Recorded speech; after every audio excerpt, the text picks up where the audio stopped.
As of early 2022, I have ridden 64 coasters across the US, and hopefully I'll ride many more this year.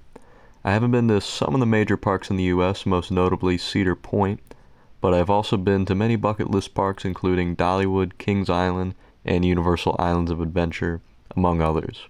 I tend to prefer rides with airtime focused and long ride durations to rides with high intensity or shorter layouts with a few exceptions.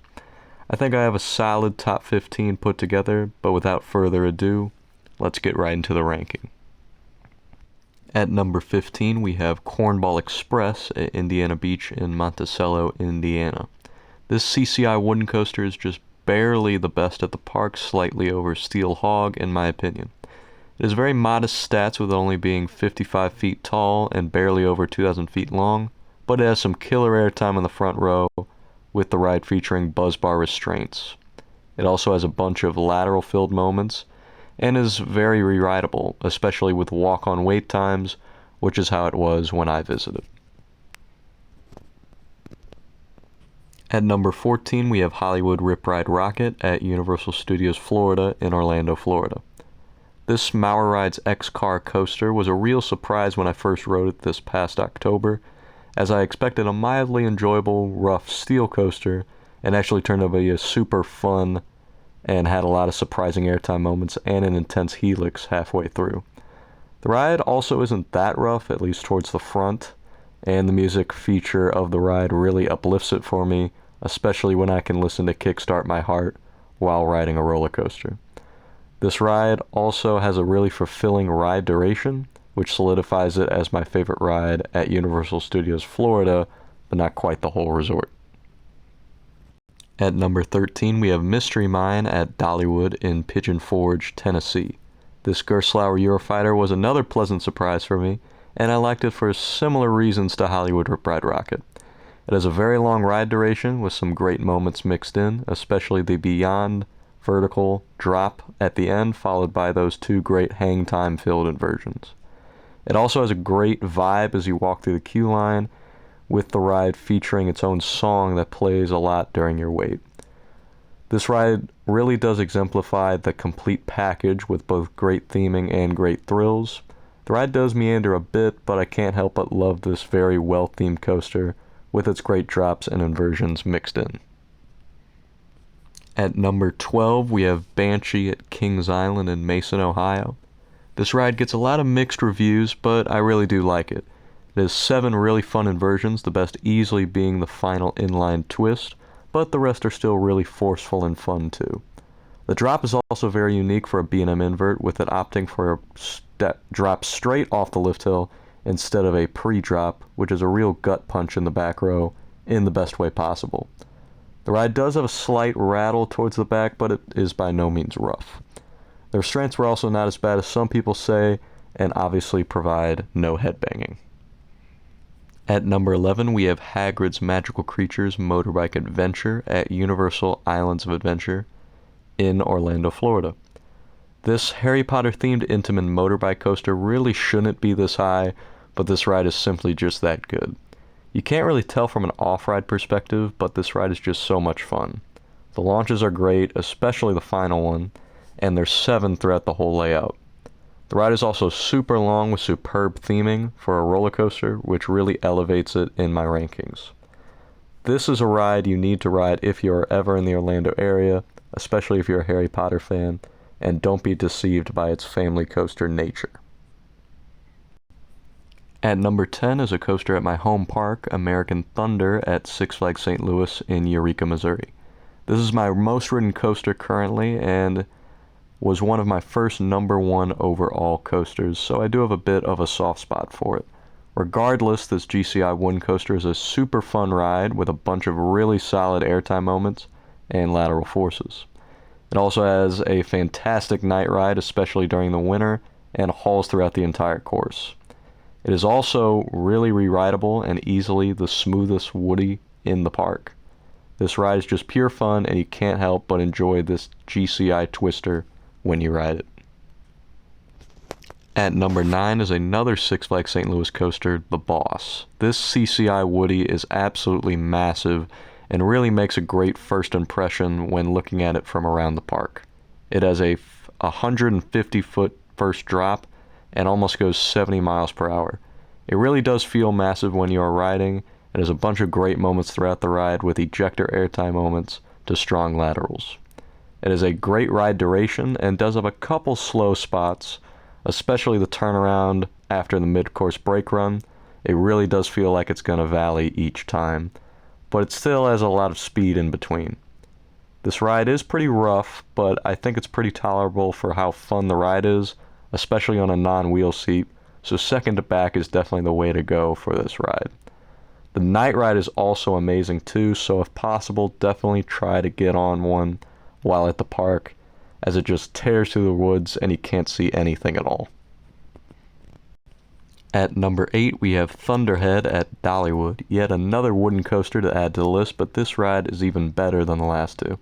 This GCI twister really uses the terrain well and has phenomenal pacing throughout the ride, with a bunch of ejector pops mixed in. It also has a great ride length for a GCI, and would be my favorite if it was just a little smoother.